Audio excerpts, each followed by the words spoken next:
Apparently, Lou Will spilled the beans on the truth about the NBA bubble. Let's see what he got to say. I agree. I think we win a championship if I thought y'all were. Y'all were my pick. Yeah. So what's the difference? What was the difference in there? It was a struggle to get us to the bubble to begin with. We didn't even want to go. You know, so I think just mentally we came into it without just the right mindset to finish the job. We didn't even want to be there. And I think once we got there and we was in it, you know, I think I was in the bubble 97 days was how long I was there.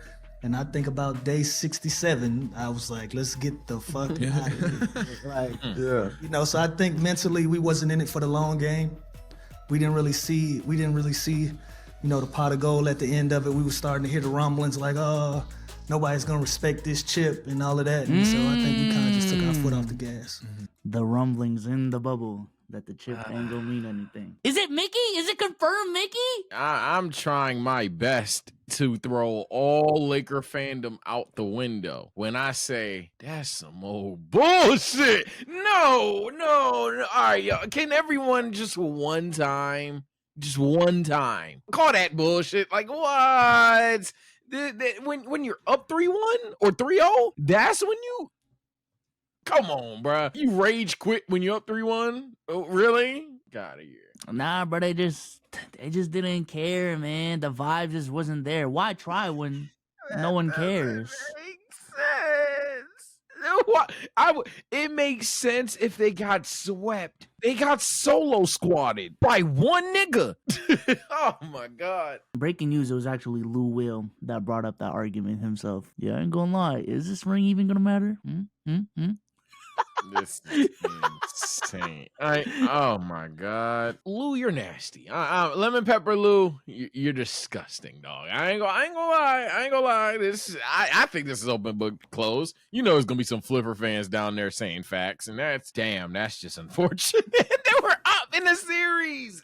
Do you think the NBA champions would have been different though if the bubble didn't happen? I do still have the Lakers winning it, but I won't act like the Lakers weren't a huge beneficiary of it, because the one con for the Lakers was health. In that season, it was, hey, if the Lakers are healthy, if AD we know AD's health concerns today, but LeBron at the time and AD at the time, they were a little rough around the edges, and the bubble gave everyone damn near perfect health. So while you can argue on one end, hey, that means the best team will actually win. On the flip side, 100%, you could argue the Lakers wouldn't have been healthy. I'm pretty optimistic on how we were that season. I'm pretty optimistic about that roster. I miss that roster so fucking bad. So I still think we would have won. But I mean, I could hear the argument if you're going to say we weren't healthy. But obviously, if we're healthy, the only team that I guess you argue is Miami at that point. And I think most Miami fans don't think shit would have changed. Nah, I ain't gonna lie. If there was another team that I thought might have won, if the bubble didn't happen, it would have been the Bucks, dog. Because I think people forget how much momentum the Bucks had that season up until everything shut down. And I understand they lost that one weekend to the Lakers. That one magical weekend. They were on pace to win like 70 games at one point, y'all. Like 30 games into the season. Like shit was crazy.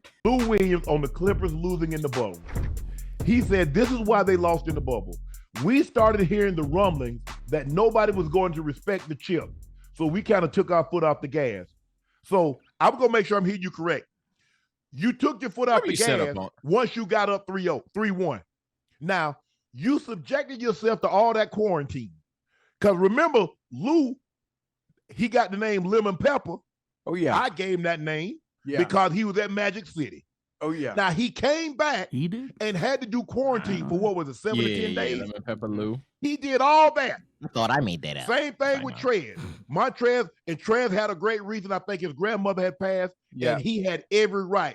If he didn't even come back, I wouldn't have held that against him because he's close to his grandmother like I'm close to mine. And so everybody would have understood if Trez said, you know what, I can't do this, nobody would have held that against him. Right. But once you come back, you can't use, we thought we started hearing rumblings. Nah, bro, y'all gagged that one off. What do the rumblings matter anyway? What do the rumblings on the outside even matter to what you're doing on the goddamn court, you know, in the first place? especially in the bubble too, because literally out of any NBA situation, you are the most isolated you can be. You are literally in Orlando in a bubble, outside, no fans, no nothing. You know what I'm saying? I mean, the internet is still the internet, but like, who the fuck in the NBA bubble was saying that this shit wasn't gonna matter? Why would that affect you? That's my thing. I don't get it, bro. I don't fucking get it. Yeah, I'm sorry. It's hard for me to envision like LeBron, Jokic, and Giannis at the pool just like, yeah, this shit doesn't matter. It's hard for me to fully envision that. So then my thing is like, all right, you're talking about fans, but no fans were allowed. So you're telling me that y'all niggas just couldn't like what? Like you just could turn your phone off, bro. This is awful, bro. And the more we detail it, the worse this idea that they just trolled is, bro. But you know what you shouldn't troll. You know you don't want to look like a troll. You know, you want to clean yourself up. You need to manscape. This video is sponsored by Manscaped. This video is brought to you by Manscaped.com, the global's men's lifestyle brand that is revolutionizing the landscape of men's grooming through their great, fantastic, amazing products. Today we're showing off the Lawnmower 5.0 Ultra. This is their latest and greatest trimmer with some of their new technology that really takes grooming precision to a whole new level with their next gen dual skin safe blade heads. The trimmer has a LED light to make sure that you are not hitting yourself in the wrong areas down there. That would be horrible if you actually did. And you're pretty much getting two trimmers for the price of one because they have interchangeable blades this time. This is their Weed Whacker 2.0. A lot of y'all be forgetting about them nose hairs, man. I know you can't breathe right now. With the Weed Whacker 2.0, you can really get into the nitty gritty of things and clean up your nose. They also got the Crop Soother and the Crop Preserver, two products that really help you stay cool down there, man. You don't ever want to get swampy down there, if you know what I'm saying. They also got some great fitting boxers that are very comfortable that you can wear on any occasion. You're going to a meeting, wear the Manscaped boxers. You're gonna play basketball, wear the Manscaped boxers. They got you, man. And using the QR code on the screen as well as the links in the description and in the pinned comments, you guys can get 20% off plus free international shipping plus 2 free gifts with promo code Souls and Sage. That is promo code Souls and Sage. And with that being said, shout out to Manscaped for sponsoring this video. Exactly. I mean, I think Own it. I think it's more of a, I don't want to call it a cop out. It is. I want to call it an excuse. An It excuse is. because the other team was able to come back and Walk beat you down. Yeah, They walked you down. walk you down. One game And at I a think time. maybe they 3 did in a let row. off the gas a little bit. Maybe Well, they what- did let off the gas a little bit because in a situation like that, put them out their misery and going on to the next round. Okay, let's just say for the sake of argument, you take your foot off the gas. Okay, you're up 3-1. Yeah. You take your foot off the gas. Okay, now it's 3-2. Now you're like, hold on. We better step on the gas. Yeah. Okay, now remind you, Ocho, they took leads all in the fourth quarter of all the ball games. Thank One game they you, were up 19 at one point in the third. One game they were up 12. So they took lead into the fourth quarter of all the games, right, Ash? Yeah.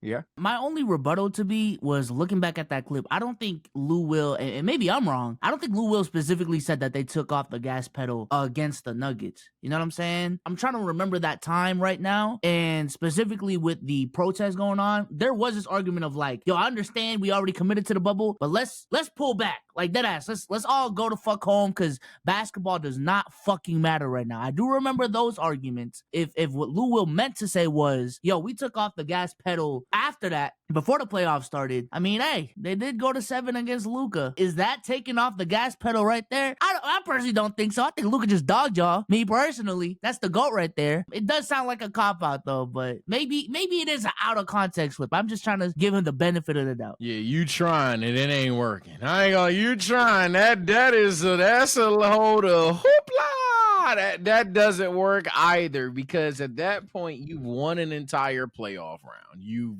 gone to 7 games and actually succeeded. As Unc said, and I was saving the take because good Lord knows I had my fun talking about this series. This team was continuously up 15, 17, I think even 20 at some points, all in like third quarters, fourth quarter leads, all of that shit. So at what point were you just like taking off the gas? Like, fuck take off the gas. You have to convince me that y'all just lost on purpose. Like that's what you're saying, because you won a playoff series in 7 games. So you played the most games possible in the playoff series. You showed that you actually grinded enough to want to get it done. Then the following series, you're up 3-1, getting multiple blown leads. I would believe Lou Will more if he genuinely said we wanted to go home and lost on purpose. Because at that point, does that not literally make more sense? Or am I insane? Am I being a Laker zombie? I'm trying to use the most common sense possible. You do not tell me, if I'm playing you in 2K, bro, I'm busting your ass, and I tell you that the entire time that I'm not trying, but I'm up 17, and then all of a sudden you come back, skunk me on like a 21-0 run,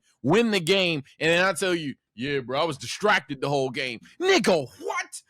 You were up 17 the whole game? Like, come on, bro. Nah. Yeah, I ain't gonna lie. I'm looking at Lou Will's playoff stats that season. Lou Will might just speaking for himself. Deadass.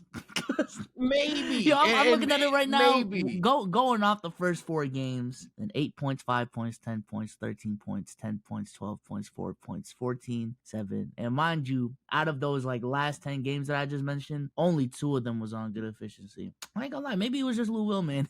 I think he took off his gas pedal after game 4 against Dallas when he dropped 36. This the last thing I'm gonna say before we unpause too. When did the players ever give a fuck? I'm sorry. Ain't we the motherfucking peons on the app? Ain't he the big Asian and I'm the do-rag boy that's talking a bunch of bullshit and ain't ever hooped at that level? When do y'all give a fuck about what we say? Are you kidding me?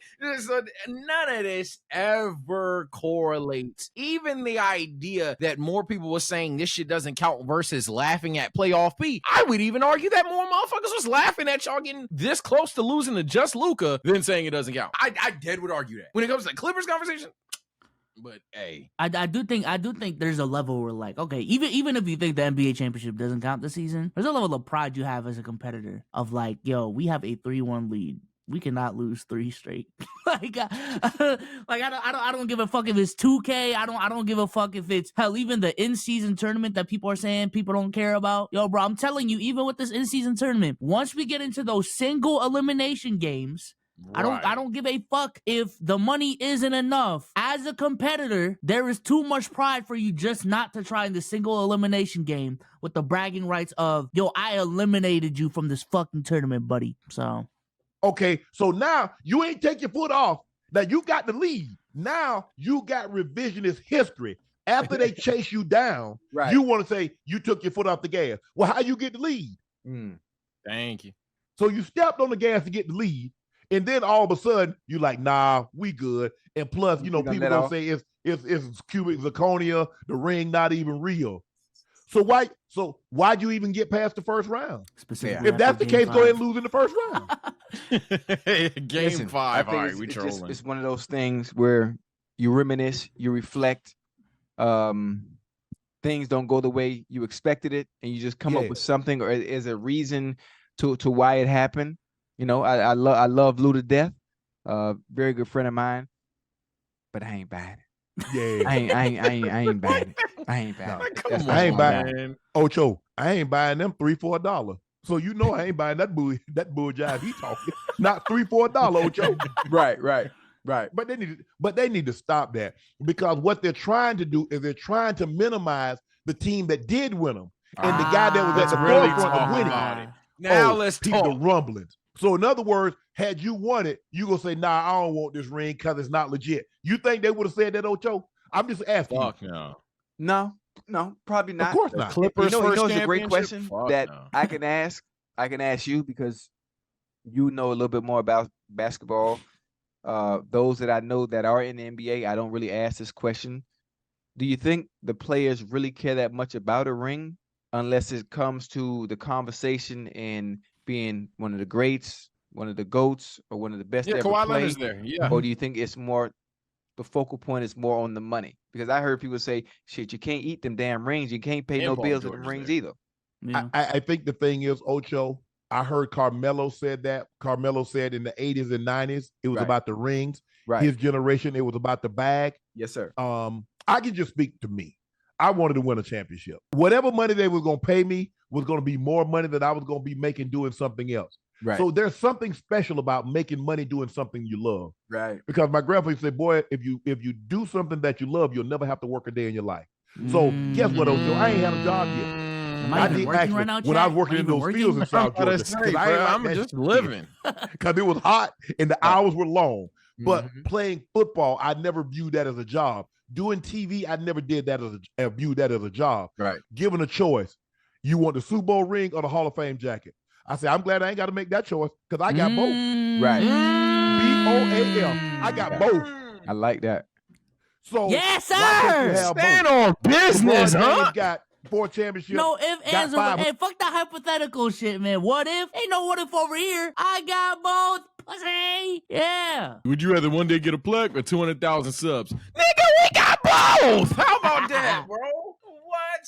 Fuck out of here, man. Shout out Unc, man. Unc be unking. That's how I like it. That's how I like it, nigga. Pause if needed. Would you rather have 100K subs than money? Right?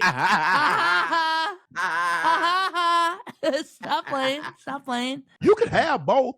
That's what it wasn't in my cards. Every professional athlete don't love sports because if they did, they would invest the time, right, and the energy and the effort. They would study, they would meet, they would train, they would eat accordingly. You see, you cannot get mad at the results you didn't get for the work you didn't put in. I mean, I don't know what happened. Man, I can tell you what happened. This ain't about the Clippers no more, Chad. We just dropping gems, huh? Tell me how you train. Tell me how you live. So you think every athlete at the highest level, whether it be NBA, baseball, you don't think they love the game? Because in order to even reach the height, the height of the height, to even be a part of the 1%, you got to be good and love what you do. Shit, I ain't gonna lie. NBA players have even said on record that they genuinely believe that other NBA players don't love the game. I completely believe that shit. For some people, hey, they were just athletically gifted from the jump. Thank you. Athletically gifted from the jump. There is a trail. There is a blueprint to $10 million a year. All right. You're gonna say no. I don't like basketball. No? Yeah, that's what I'm saying, bro. For some people, this is genuinely just a profession, a career. Now, I'm not personally saying that's Jokic. I think Jokic is getting old in that conversation, in my opinion. But yeah, I wouldn't be surprised if some mid-level players in the NBA, some rotational pieces in the NBA, are just in it because this is what I'm good at. Like in other professions, in computer science, I ain't gonna lie. If I got a software engineering job, I wouldn't be doing it because I love the game. Yeah, I'm good at math. I ain't gonna lie. I'm good at fucking math. And I heard that if Facebook hires you, you get $300,000 a year plus this insane fucking insurance. Yeah, that's why I'm doing software engineering. So I think it's in every field. But I will say, I think what separates those players from the greats is what Shannon is talking about. That like obsession that you have, that work ethic, that consistency that you have. Because even in content creation, bro, man, I ain't gonna lie, I don't even have names off the top of my head. So this is not a diss at anyone. But like I swear to God, like I see the difference between someone who just had a lucky stretch at some point making videos and is just riding that train as much as they can, as opposed to those who had that same lucky stretch. But I've been putting in that work to stay consistent, be, a top 1% creator, and really take this shit to the next level. I see it. So nah, that's real. I ain't gonna get too contenty on y'all, but hell, I see motherfuckers who like they get a lucky stretch, and then unfortunately, while they put in the work, they know what they got was lucky, but I seen motherfuckers outwork this shit to the point where they fall off and then boom, like they never did before. I've seen that shit, bro. If you really want something, this is the head ass moment of the day. If you really want to be great at something, unless you're a dumbass, odds are you can. And so like you just gotta know how to go about things. I guess to somewhat bring it back to the Clippers topic, yeah, I'm with Shannon. I'm with Shannon 100% here because Kawhi Leonard and Paul George are Clippers. I'd hear them out if the Clippers were one of them rosters. It's just like on some Piston shit or some Spurs shit, where the whole roster's just deep as hell with a bunch of role players, Lou Williams ass players, or if Lou Williams himself was even the best player, unironically. But when you have Kawhi, and I'll check for his numbers, but I'm pretty sure Kawhi was fantastic in 2020 until the very end where even he was a part of the choke job. At that point, I'd be damned you convinced me Kawhi Leonard took his foot off the gas in 2020. I think that's what I'm trying to say. And same thing with Paul George. I don't think Paul George was intentionally or trolling so badly that he was hitting the side of the backboard and he was just like, I don't give a fuck. I think he looks at that as one of the worst playoff performances of his life, and he holds himself accountable for that. Hence why he's developed into becoming an underrated playmaker the years after. So I don't know. I don't know how Lou really got here, but he's here. And for the stat nerds, yeah, Kawhi Leonard in 2020 postseason averaged 28 points on 48-32. Yeah, he was a dog from mid range. I didn't even know he was 33 from three. I thought he made all his fucking threes. Felt like it. With that being said, I appreciate the perspective still, Lou. Where everyone's just calling cap on you. I ain't gonna lie. It's fine. It's fine, man. Sometimes you just gotta come up with that reason. Go ahead, check out this video from us. We've been posting some bangers on the channel. So with that being said, we'll catch you on the next one. Peace out. Peace.